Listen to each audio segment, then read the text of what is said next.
अस्सलाम वालेकुम दोस्तों। बातचीत या जंग की तैयारी, ट्रंप नेतन्याहू प्लानिंग से मिडिल ईस्ट में टेंशन हाई, वार्निका 3 पर कब्जा या सियासी नैरेटिव, इंटरनेशनल मीडिया में बड़ा विवाद। वहीं हाइपरसोनिक मिसाइलों का खौफ, क्या एयरक्राफ्ट कैरियर डूबने वाला है? दोस्तों, आज मिडिल ईस्ट की सियासत में 3 बड़े मोर्चे एक साथ खुलते दिखाई दे रहे हैं। एक तरफ जिनेवा में डिप्लोमेसी की बातें हो रही हैं, तो दूसरी तरफ जंगी जहाज और मिलिट्री प्लानिंग के संकेत भी तेज हो गए हैं। इंडियन ओशन में रोकी गई ऑयल शिप ने मीडिया में नई बहस छेड़ दी है। कौन सच बोल रहा है, कौन नैरेटिव बना रहा है? वहीं मिलिट्री रिपोर्ट्स कह रही है कि हाइपरसोनिक मिसाइलें पूरी समुद्री ताकत का गेम बदल सकती है। यानी साफ है दोस्तों, ये सिर्फ खबरें नहीं हैं, बल्कि बदलती हुई दुनिया की एक नई तस्वीर है। और आज के इस खास प्रोग्राम में हम आपको दिखाएंगे हर एंगल, हर बयान और हर सियासी चाल बिल्कुल सीधी और साफ जुबान में। जहां 3 बड़ी खबरें इस वक्त मिडिल ईस्ट से सामने आई है। जहां आप ये देखें कि ट्रंप नेतन्याहू की नई प्लानिंग, बातचीत फेल हुई तो ईरान के मिसाइल प्रोग्राम पर हमले की हरी झंडी डोनाल्ड ट्रंप ने बेंजामिन नेतन्याहू को दे दी है। दोस्तों, बैठक से पहले यह बड़ा खुलासा सामने आया। मिडिल ईस्ट की सियासत एक बार फिर गर्म होती दिखाई दे रही है। रिपोर्ट्स के मुताबिक अमेरिकी सदर डोनाल्ड ट्रंप पिछले दिसंबर में हुई मुलाकात के दौरान इजरायली वजीर आजम नेतन्याहू से कहा था कि अगर वॉशिंगटन और तेहरान के बीच बातचीत से कोई समझौता नहीं हो पाया तो अमेरिका ईरान के बैलिस्टिक मिसाइल प्रोग्राम पर इजराइल के संभावित हमलों को सपोर्ट कर सकता है। सीबीएस नेटवर्क के हवाले से सामने आई इन खबरों में कहा गया है कि उस मीटिंग के करीब 2 महीने बाद अमेरिकी मिलिट्री और इंटेलिजेंस हलकों में इंटरनेशनल डिसीजन शुरू हो गई।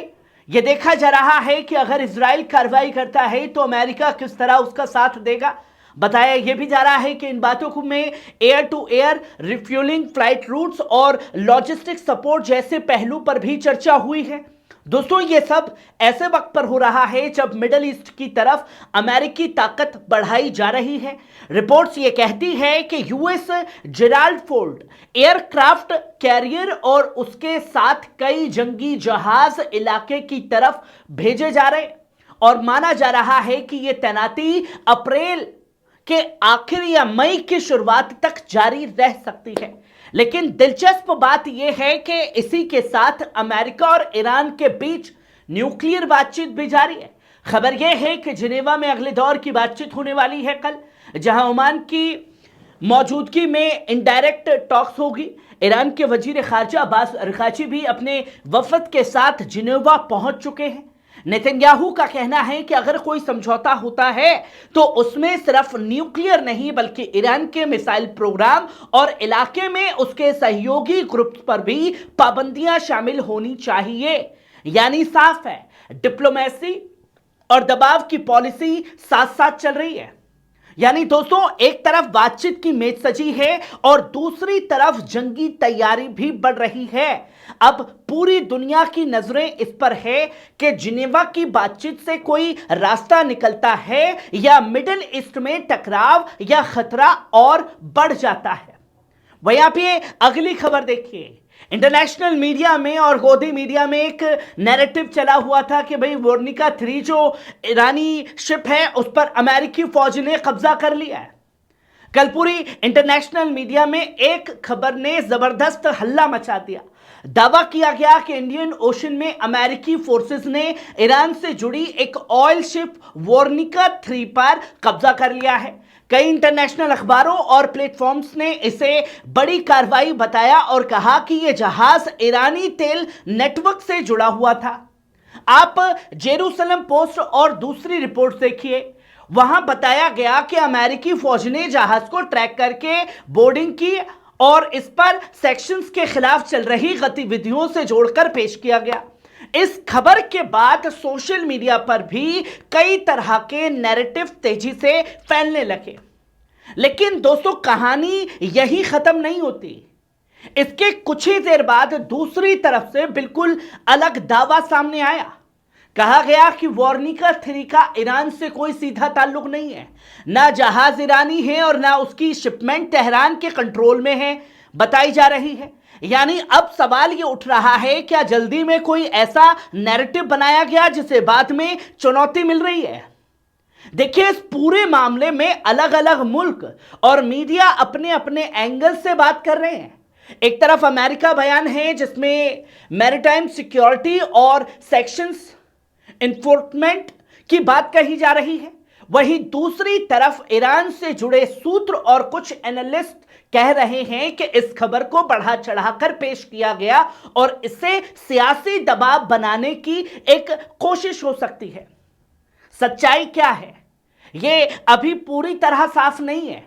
अभी इंडिपेंडेंट जांच और ठोस सबूत सामने आने बाकी हैं। इसलिए जरूरी है कि हर खबर को बैलेंस्ड नजरिए से देखा जाए, क्योंकि मिडिल ईस्ट की सियासत में अक्सर नैरेटिव की जंग भी उतनी ही तेज होती है जितनी जमीन या समंदर की। यानी दोस्तों, यह सिर्फ एक जहाज की कहानी नहीं है, बल्कि मीडिया, पॉलिटिक्स और इंटरनेशनल पावर गेम का बड़ा हिस्सा बन चुकी है। अब दुनिया की नजरें इस पर होगी कि आने वाले दिनों में कौन सी जानकारी सामने आती है और क्या विवाद बड़े डिप्लोमेटिक टकराव में बदलता है। वह यहां पे अगली खबर देखिए, अमेरिकी मिलिट्री वेबसाइट का बड़ा दावा भी है, हाइपरसोनिक मिसाइलों के दौर में एयरक्राफ्ट कैरियर के डूबने का खतरा ज्यादा हो गया है। दोस्तों, दुनिया की मिलिट्री स्ट्रेटजी में एक बड़ा बदलाव देखने को मिल सकता है। एक अमेरिकी मिलिट्री मामलों की वेबसाइट ने अपनी रिपोर्ट में दावा किया है कि हाइपरसोनिक मिसाइल के तेजी से बढ़ते इस्तेमाल की वजह से एयरक्राफ्ट कैरियर का दौर धीरे धीरे खत्म होने की तरफ बढ़ रहा है। मतलब जिसका हल्ला मचाया जा रहा था कि यह बचाएगा, वो हाइपरसोनिक मिसाइल के आगे टिक ही नहीं पाएगा। और मैं नहीं कह रहा, अमेरिकी मिलिट्री वेबसाइट कह रही है। इन्होंने बताया कि अनक्रेडिबल रास्तों से हमला करती है और किसी भी बड़े जंगी जहाज, खासकर एयरक्राफ्ट कैरियर को जंग के शुरुआती मरहले में ही नुकसान पहुंचा सकती है। यानी जो एयरक्राफ्ट कैरियर कभी समंदर की सबसे बड़ी ताकत माना जाता था, अब उनके लिए नए खतरे पैदा हो रहे हैं। मिलिट्री एक्सपर्ट्स का कहना है कि रूस, चीन और कुछ दूसरे मुल्क लगातार ऐसी टेक्नोलॉजी पर काम कर रहे हैं जो ट्रेडिशनल नेवल पावर को चैलेंज कर रही है। हाइपरसोनिक हथियारों की स्पीड और मैन्यूवर करने की काबिलियत उन्हें रोकना मुश्किल बना देती है, जिससे बड़े जंगी प्लेटफॉर्म्स की सिक्योरिटी पर सवाल उठने लगे हैं। हालांकि दूसरी तरफ कई एनालिस्ट ये भी कहते हैं कि एयरक्राफ्ट कैरियर अभी भी ग्लोबल पावर प्रोजेक्शंस का अहम हिस्सा है। उसके साथ एडवांस डिफेंस सिस्टम, रडार और मिसाइल शील्ड्स मौजूद होते हैं जो उन्हें पूरी तरह बेअसर होने से बचाते हैं। इसलिए यह कहना कि उनका दौर खत्म हो गया अभी जल्दीबाजी भी हो सकती है। यानी यह साफ है दोस्तों, जंग का तरीका बदल रहा है, टेक्नोलॉजी नई दिशा में जा रही है और दुनिया की बड़ी फौजें अपनी स्ट्रेटजी को फिर डिजाइन कर रही हैं। आने वाले वक्त में यह देखना दिलचस्प होगा कि क्या हाइपरसोनिक मिसाइलें सच में समंदर की ताकत का नया संतुलन तय करेंगी, या फिर एयरक्राफ्ट कैरियर नई टेक्नोलॉजी के साथ और मजबूत बनकर सामने खड़ी होगी।